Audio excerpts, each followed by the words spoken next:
A vida não pede licença. Ela não espera você se recompor. Ela não avalia seu esforço, nem considera o quanto você já tentou. Ela simplesmente avança. E quando avança, esmaga. Esmaga planos, esmaga expectativas, esmaga a imagem que você tinha de si. E o pior não é o impacto inicial. O pior é o depois. É levantar com o peso ainda em cima do peito. É respirar curto, é perceber que ninguém veio, que ninguém vai vir, que o mundo seguiu no mesmo ritmo enquanto você ficou parado no chão, tentando entender em que momento perdeu o controle. Você não está aqui porque está confortável, não está aqui por curiosidade, está aqui porque algo dentro de você está por um fio, porque a ideia de parar aparece mais vezes do que você admite, porque continuar parece irracional, porque tudo que funcionava antes agora falha. E a pergunta não é se dói. A pergunta é: quanto tempo você consegue aguentar essa dor sem transformar isso em desistência silenciosa? A vida esmaga sem explicação, não oferece manual, não avisa quando vai apertar mais e não alivia só porque você já sofreu o suficiente. Isso não é injustiça, isso é o cenário real. E negar isso só prolonga o desgaste. O problema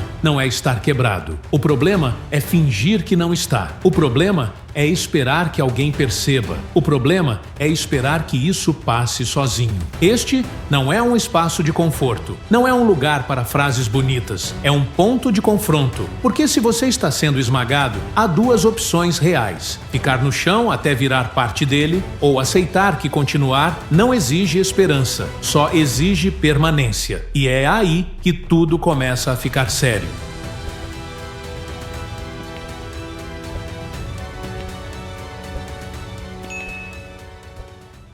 Você já tentou, mais de uma vez. Tentou com força, tentou acreditando, tentou dizendo que agora seria diferente. E mesmo assim, falhou. Falhou de novo. E depois, mais uma vez. Não foi uma queda isolada. Foi um padrão, uma sequência, um ciclo que se repete até cansar. Cada nova tentativa começa mais pesada que a anterior. Não porque você quer, mas porque o histórico não some. Ele acompanha, ele pesa, ele lembra. Você olha para trás e vê esforço, vê noites longas, vê decisões difíceis, vê sacrifícios que ninguém percebeu e mesmo assim o resultado não veio. Isso cria uma fratura silenciosa, não no plano, não na estratégia, em você, na forma como você se enxerga, na confiança que já foi maior, na disposição que agora precisa ser forçada. A repetição do fracasso não grita, ela sussurra, ela aparece quando você pensa em tentar de novo e sente um atraso interno, quando compara sua trajetória com a de outros e percebe que está sempre chegando depois. Quando evita falar sobre o que está fazendo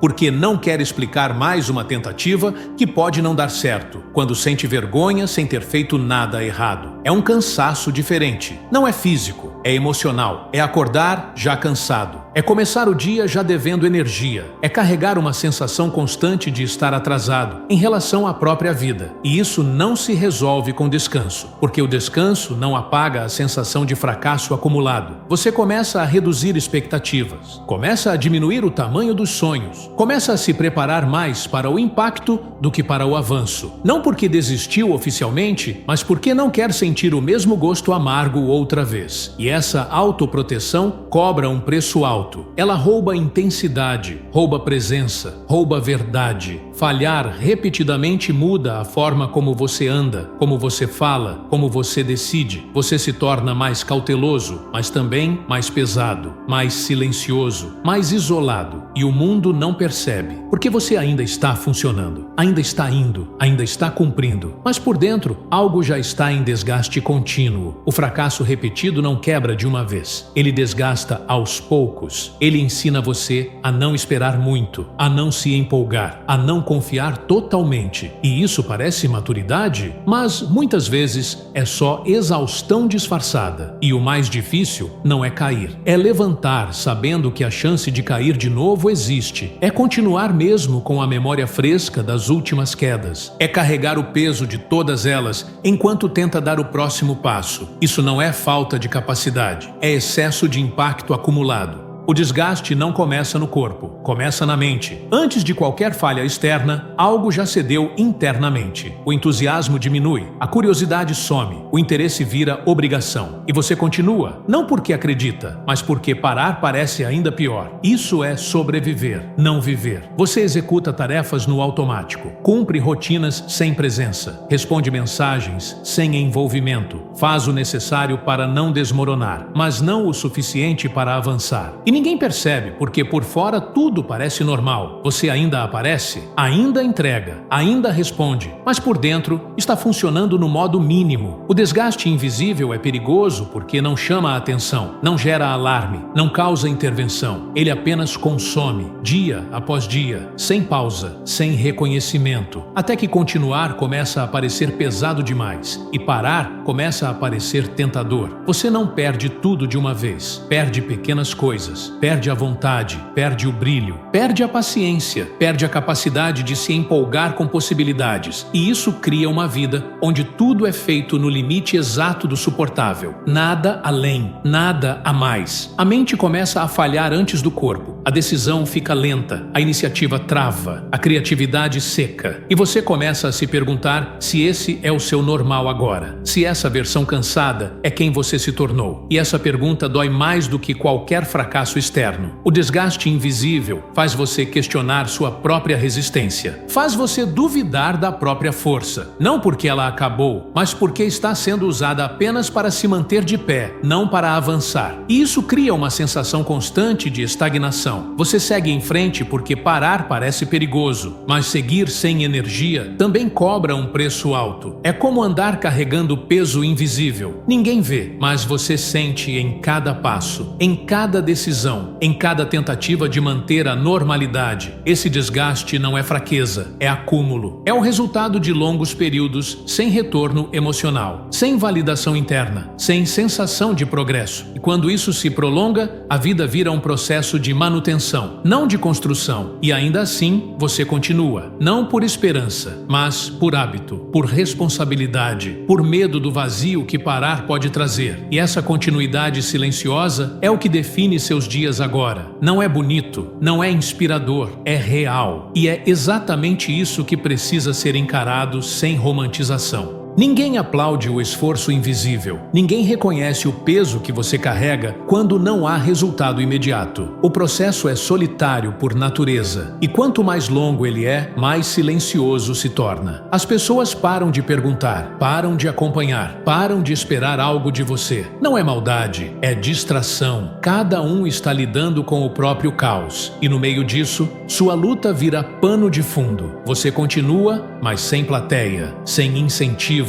sem validação externa. E isso testa mais do que qualquer obstáculo técnico. A solidão não é estar sozinho fisicamente. É sentir que ninguém entende o que você está enfrentando. É perceber que explicar cansa mais do que ficar em silêncio. É guardar dúvidas porque ninguém tem resposta. É carregar decisões sem apoio. Expectativas quebradas criam distância. Você esperava mais reconhecimento, mais suporte, mais presença. E quando isso não vem, aprende a não esperar. Aprende a resolver sozinho. Aprende a engolir frustrações sem compartilhar. E isso fortalece, mas também isola. O silêncio externo amplifica o ruído interno. Pensamentos ficam mais altos. Dúvidas ganham espaço. Questionamentos se repetem. E sem alguém para confrontar essas ideias, elas parecem verdades absolutas. Isso não é drama. É efeito direto da solidão prolongada. Você começa a se perguntar se vale a pena continuar quando ninguém parece se importar, quando o esforço não é visto, quando o progresso é lento demais para ser notado. E essa pergunta não tem resposta imediata. Ela apenas fica ali, presente, exigindo maturidade para não virar desistência. A solidão do processo ensina autonomia, mas cobra resiliência emocional. Ensina a continuar sem aplauso, a avançar sem incentivo, a permanecer mesmo quando tudo parece indiferente. E isso não é heroísmo, é sobrevivência consciente. Você não está abandonado, está em um caminho que poucos acompanham até o fim. E isso exige uma decisão diária, de permanecer mesmo sem garantia de reconhecimento. Essa é a parte que ninguém romantiza. Essa é a parte que define quem continua. Não é sua culpa ter caído. A queda acontece, o impacto vem, o mundo empurra. Mas permanecer no chão não é consequência inevitável. É escolha prolongada. E isso precisa ser encarado com honestidade, sem culpa excessiva, sem vitimismo confortável. Responsabilidade radical não é se culpar por tudo. É assumir controle sobre o que ainda pode ser feito. É entender que ninguém pode levantar por você, que ninguém pode decidir continuar no seu lugar. E esperar isso só aumenta o tempo no chão. Você pode reconhecer a dor sem se definir por ela. Pode aceitar o impacto sem transformar isso em identidade. Levantar não exige motivação, exige decisão. Uma decisão fria, consciente, repetida, mesmo quando a vontade não acompanha. Ninguém deve isso a você. Ninguém é obrigado a resgatar. Essa é uma verdade dura, mas libertadora. Porque quando você aceita isso, para de esperar e começa a agir, mesmo pequeno, mesmo lento, mesmo imperfeito. Responsabilidade é entender que o próximo passo depende de você, independentemente do que aconteceu antes. Não é justo, não é fácil, mas é real. E fugir disso só prolonga a estagnação. Levantar não apaga a queda, não reescreve o passado, mas muda o rumo. E esse movimento só acontece quando você aceita que continuar é uma obrigação consigo, não uma promessa de resultado. Essa é a virada, não emocional, não inspiradora, mas sólida. A partir daqui,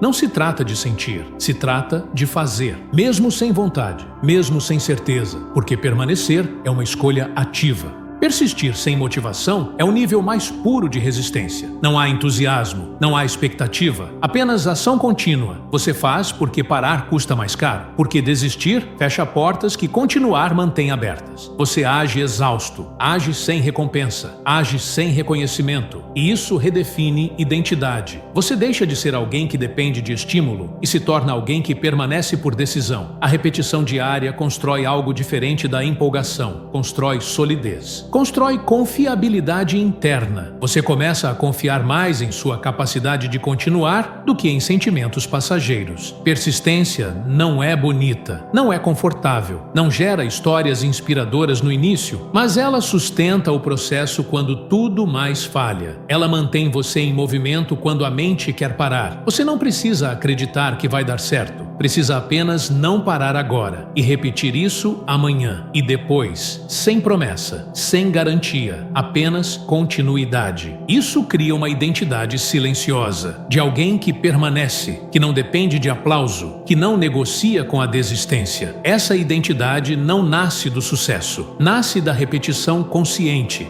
Chega um ponto em que você não sente mais raiva, nem medo, nem esperança, apenas clareza, uma clareza silenciosa. Você entende que continuar não é um ato heróico, é um compromisso interno, sem plateia, sem discurso. Você decide permanecer, não porque acredita em um final específico, mas porque parar já não faz sentido, porque desistir não resolve, porque continuar, mesmo duro, mantém você em movimento. Essa decisão não é anunciada, não é compartilhada, ela acontece dentro e se repete todo dia, em silêncio, mesmo quando ninguém percebe, mesmo quando nada muda externamente. Você não espera aplauso, não espera reconhecimento, você apenas continua, e isso por si só já é resistência suficiente para atravessar o que ainda vem. Você não saiu ileso, não saiu inteiro, mas saiu presente, e isso importa. Permanecer muda a forma como você se vê, não como vencedor, mas como alguém que não se abandonou. A vida continua tentando esmagar. Isso não muda. O que muda é sua disposição de não sair do caminho, de não desaparecer, de não negociar com a desistência. Você não precisa provar nada para ninguém. Precisa apenas continuar presente na própria vida, mesmo cansado, mesmo sem garantia, mesmo sem final feliz prometido. Essa é a transformação real, não externa, interna, silenciosa,